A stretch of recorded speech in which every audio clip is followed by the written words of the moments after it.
किसान भाइयों, आपका हमारे YouTube चैनल टॉप जी एग्रीकल्चर में स्वागत है। आज हम बीन्स की खेती की जानकारी देंगे आपको और उन किसान से मिलवाएंगे जो इस फसल से, बीन्स की खेती से किसान भाई को बहुत ही ज़्यादा मुनाफा हो रहा है। ये जो आप देख रहे हैं, ये बीन्स अभी तुड़ाई हो रही है, लगभग 1 एकड़ में लगा हुआ है। आप देख सकते हैं अभी जो है 4 रो की तुड़ाई हुई, लगभग 50 किलो आ चुके हैं बीन्स की तुड़ाई। और हमें लगता है कि ये लगभग 1 एकड़ लगा हुआ फसल और इसमें 4 कुंटल 3 कुंटल से लगभग तुड़ाई होगी इसकी। और हर 3 से 4 दिन पे इसकी तुड़ाई 4 कुंटल 3 कुंटल होती है। हम इसी फसल की जानकारी आपको A to Z जानकारी आपको मिलेगी कि हम बीन्स कैसे लगाएं, कितना उत्पादन कमाएं, कितना उन्हीं किसान से मिलेंगे जो बीन्स की खेती किए हुए हैं और उनसे बीन्स की खेती की बारी जानकारी पूरी A to Z लेंगे और सारी जानकारी किसान के माध्यम से मिलेगी।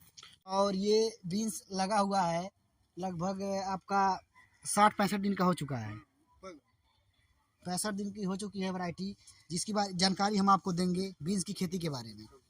और इसकी जानकारी आपको A to Z जानकारी मिलेगी आज।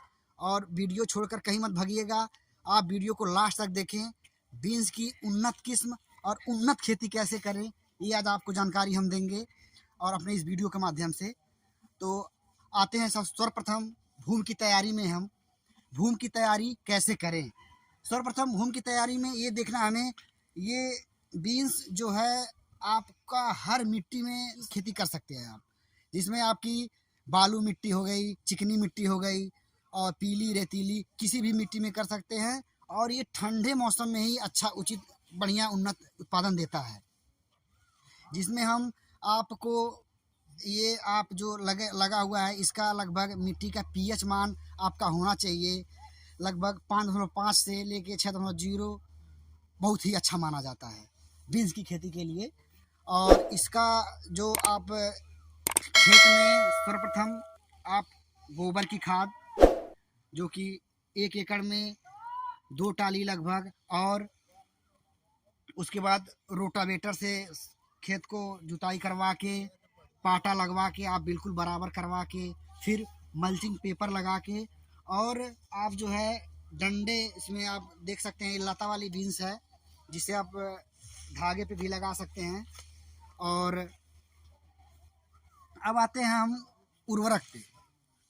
बेसल डोज के बारे में आपको थोड़ा जानकारी होना चाहिए। बेसल डोज की तरह हमको अगर देना है तो इसमें आपको NPK 12-32-16, और इससे आप लगभग 2 बोरी लगेंगे इसमें।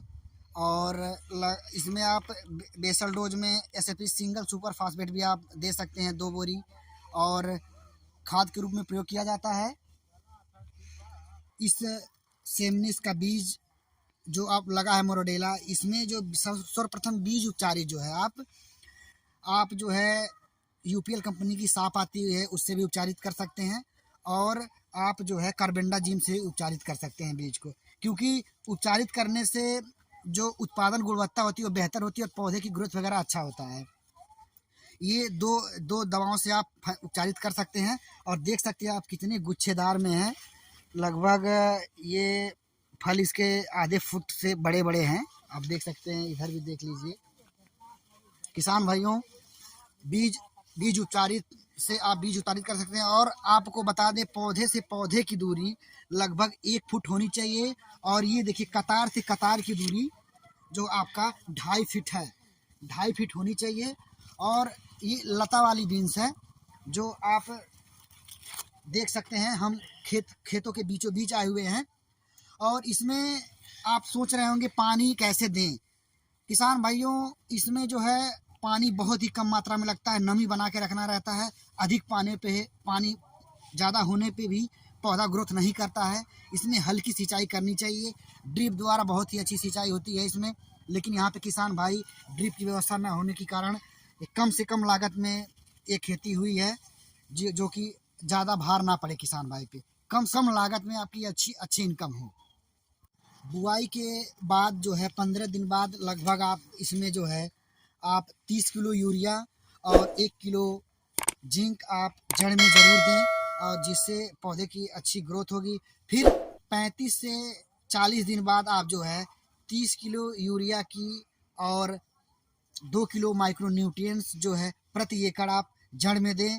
उसके बाद लगभग अब जब फसल आपकी 45 दिन की हो जाए उसके बाद NPK 19-19 का जो है आप स्प्रे करें। लगभग 1 किलो 700 ग्राम से लेके 1 किलो प्रति एकड़ के हिसाब से स्प्रे करें ताकि पौधे की अच्छी ग्रोथ हो।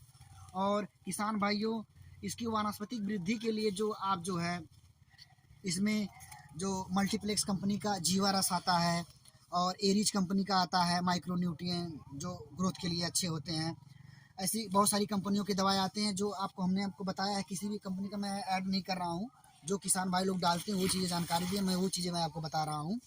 अगर आपके फसल में रस चूसक कीट जैसे कि पत्तियों के निचले सतह से रस चूसक, थ्रिप्स, एफिड्स, ये सारे कीट्स अगर लगते हैं उसमें आप एसीफेट 70% WP और जो है आप इसमें आप UPL कंपनी का लैंसर गोल्ड दवा आती है उसमें एसीफेट 50% और इमिडाक्लोप्रिड 1.8% जो कि रहता है उसे भी आप स्प्रे कर सकते हैं। जिसमें आप इमिडाक्लोप्रिड 70% WP स्प्रे कर सकते हैं। ये आप देख सकते हैं, आप ऐसे कीट लगते हैं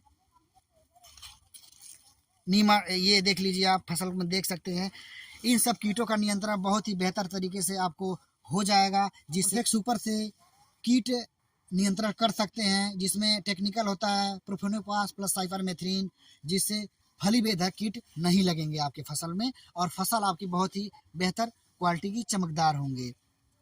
इसमें जो है बीन्स में हम ब्लाइट लगते हैं, देखिए आप बॉडी मिल्ड्यू लगते हैं जिसमें आपका ब्लास्ट है, रस्ट है, डाउनी मिल्ड्यू है।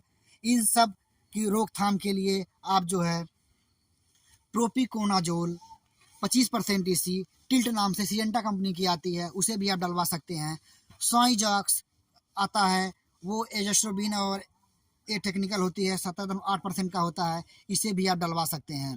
और किसान भाइयों, अगर आप कॉपर ऑक्सीक्लोराइड का भी स्प्रे कर सकते हैं, ब्लू कॉपर नाम से सिएंटा कंपनी की दवा आती है, उसे भी आप डलवा सकते हैं।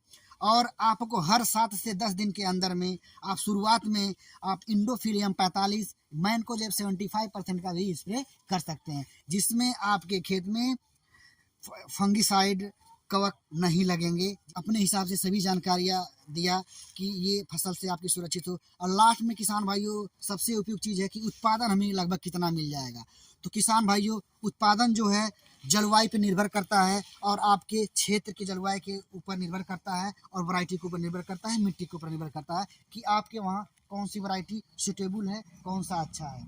जिसमें आपको हमने वैरायटी पहले भी बताया था कि वैरायटी मोरेलेडा है सेमनिस कंपनी का, और फाल्गुनी वैरायटी आती है जो आपके सामने हमने वीडियो के माध्यम से आपको दिखाया।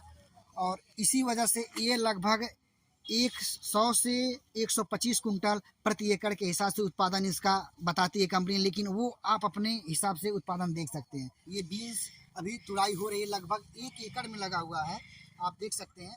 अभी जो है 4 रो की तुड़ाई हुई, लगभग 50 किलो आ चुके हैं बीन्स की तुड़ाई। और हमें लगता है कि ये लगभग 1 एकड़ लगा हुआ फसल और इसमें 4 कुंटल 3 कुंटल से लगभग तुड़ाई होगी इसकी। और हर 3 से 4 दिन पे इसकी तुड़ाई 4 कुंटल 3 कुंटल होती है। उन्हीं किसान से मिलेंगे जो बीन्स की खेती किए हुए हैं और उनसे बीन्स की खेती की बारी जानकारी पूरी A to Z लेंगे और सारी जानकारी किसान के माध्यम से मिलेगी। मैं कृष्ण मौर्य, ग्राम लौसड़ा, पोस्ट घक्सरा, थाना शाहजहां, जिला गोरखपुर का मूल निवासी हूँ।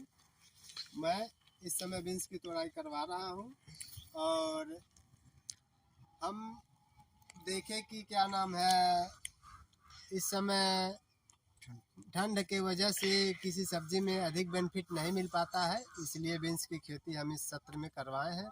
पहले ही सत्र में करवाए हैं लेकिन हमको अच्छा बेनिफिट मिला है इससे। ये कितने रो लगभग तुड़ाई करवाए हैं? ये 3 से 4 रो का ये तोड़ाई है, लगभग 50 से 60 kg है और अभी तो टूट ही रहा है।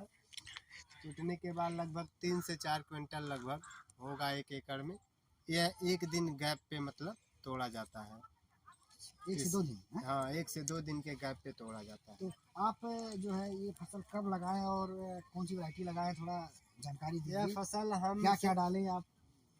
शुरू में इसको गोड़ाई के समय गोबर का सड़ा हुआ खाद, डीएपी, यूरिया, पोटास और सल्फर मिला के इसको एक बार में डलवाए और फिर गोड़ाई करवा के फिर बेड बनवा के तब इसको हम लगवाए और लगभग 1 एकड़ में लगभग 4.5 किलो लगभग बीज हम लगाए हैं।